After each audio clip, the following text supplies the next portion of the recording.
is water worth? Water, water everywhere. Many of us around the world take water for granted. Why shouldn't we know water is around? Where water is all around. It comes out of faucet and collects in puddles on the sidewalk when it rains.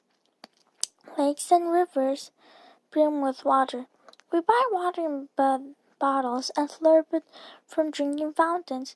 In fact, if we had a drinking glass as big as the United States have filled it with every drop of water on the planet, the glass would have to be 145 kilometers tall to hold it all. With so much water, you'd think everyone would have enough to drink. Not so. A drop in a bucket. Water is fast becoming more precious than gold or soil. The planet simply does not have enough usable water for everyone. For one thing, most of our Earth's water is salt water, which we can't drink or use to water our crops. Only about 3% of Earth's water is fresh. Most of that is locked away in polar ice caps, glaciers, or underground layers of rock called aquifers. Some countries have more fresh water than others, but most have not enough water to meet people's needs. What they don't always have is the means to take the water available for people. High-income countries can tap into hard-to-get sources of water much more simply than low-income countries, where people often don't have enough money to dig wells or build dams to create reservoirs. Today, humans can only reach and use 1% of Earth's fresh water. That's 1%. That 1% is under stress due to three underlying problems: pollution, increased demand driven by the world's ever-growing population, and climate change. Population's impact. Water pollution is a huge problem on many countries. South America's Amazon rainforest spans 7 million square kilometers and is home to about 10 million people and more than 30,000 plant species. For years, people have been dumping untreated human waste and toxic chemicals into the Amazon River. Drilling for oil and mining for gold have made some sections of Amazon River toxic. In other low-income areas where fresh water is often goes untreated, pollution makes people sick. In other ways, because people lack access to running water or indoor plumbing, human waste ends up outside. That waste filled with bacteria then flows into rivers and streams. People use the water in these toxic waterways for drinking, cooking, and bathing. According to the United States Development Program, half of the world's hospital bed contains patients sick from drinking unclean water. High-income countries such as the United States, where most people have access to clean water, experience other challenges with pollution. The most common challenge comes from agriculture. Every time it rains, chemicals and animal waste from farming are washing into waterways. An aging sewage treatment system Oil and other kinds of pollution are threatening U.S. waters as well. Pollution's impact. In 2011, the human species hit a milestone. On October 30, a baby girl was born in the Philippines. The world's 7 billion people. By 2050, experts say that 9 to 7 billion people will be walking the planet, each looking for food, energy, and land and water. Growing populations reduce the amount of water available for each person. In 1950, the 2.5 billion people on Earth only used a third of the fresh water that we use today. Now, research shows that 1 in 9 people lack safe water to drink.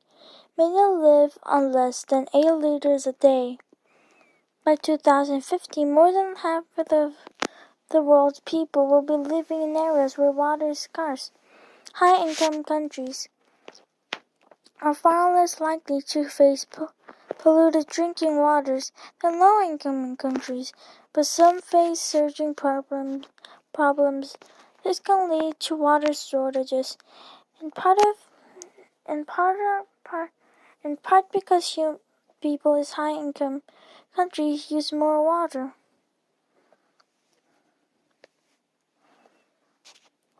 In the United States, a 4-person family, on average, uses 1,514 liters of water a day, about 379 liters per person.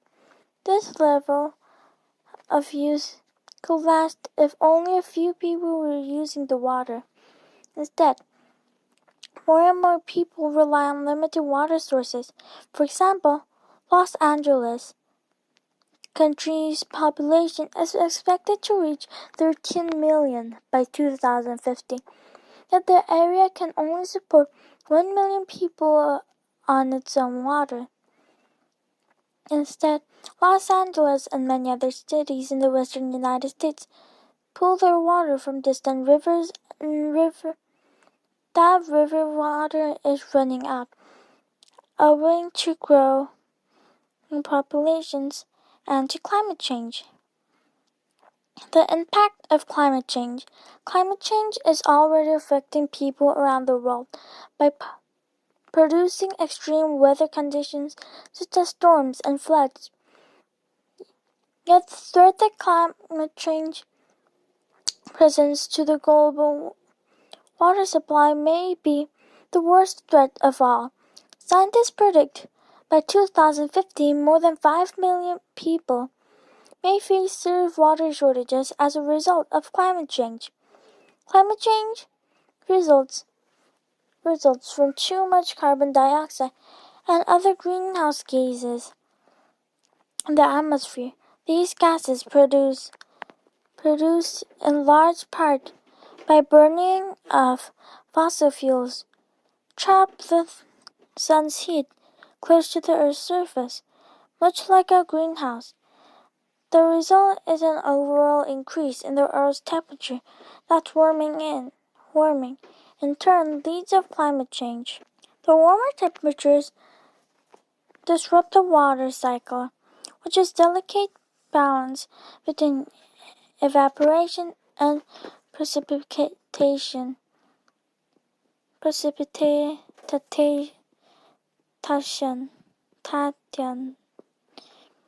Warmer temperatures increase the rate of surface water evaporation into the atmosphere.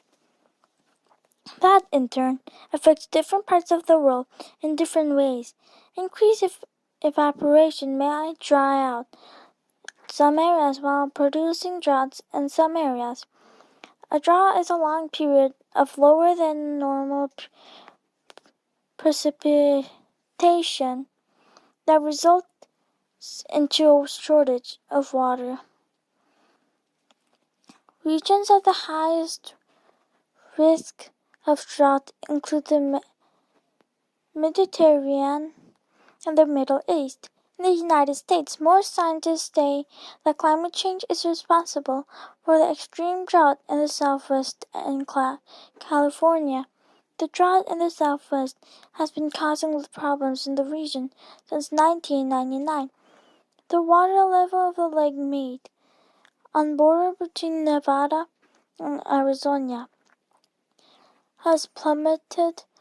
The lake, which is fed by the Colorado River, is a source of fresh water for 25 million people. If rain don't increase soon, odds are good that desert residents will have to start rationing water. Climate change is also responsible for the melting glaciers high into the Himalaya mountains. The glaciers help provide fresh water for 1 to 5 million people living in India, Pakistan, and 6 other Asian countries. In the past, the melting glaciers slowly released water into to the lakes below. Now the glaciers are melting rapidly. The long-term water supply is shrinking. At the same time, the increased melting has caused severe flooding along these rivers. As climate change worsens, less water is available for ranching, growing crops, and producing energy. Nature and wildlife suffer. Arguments break out between cities, states, and even countries over who has more right to the same source of water. For instance, Pakistan and India are in race to build dams on the headways of the same river. Tensions between the two countries run high, and the growing water crisis hasn't helped solving the problems. So what can we do? Each person's efforts to conserve water can help. States conserve too. The Colorado River supplies water to much of the American West, while cities are growing rapidly. Farming and ranching still use more than 70% of the river's water. Should some of that water go to the cities instead? Countries need to find solutions too. Workers in Saudi Arabia are converting salt water to fresh water in a process called desalination. The process is expensive though, and many countries cannot afford to build desalination plants. The island of Singapore has experimented with cleaning wastewater that comes from washing dishes, flushing toilets, and taking baths and showers. Some other countries do this too, but Singapore obtains 1/3 of its water this way. While cities are growing rapidly, agriculture uses about 70% of the world's water. Some farmers and ranchers are trying to use water in more efficient ways. The water saved could go to cities instead. Solving the planet's water problem is hard. Still, we all need to find ways to conserve this valuable resource, not just for our generation, but for the ones yet to come.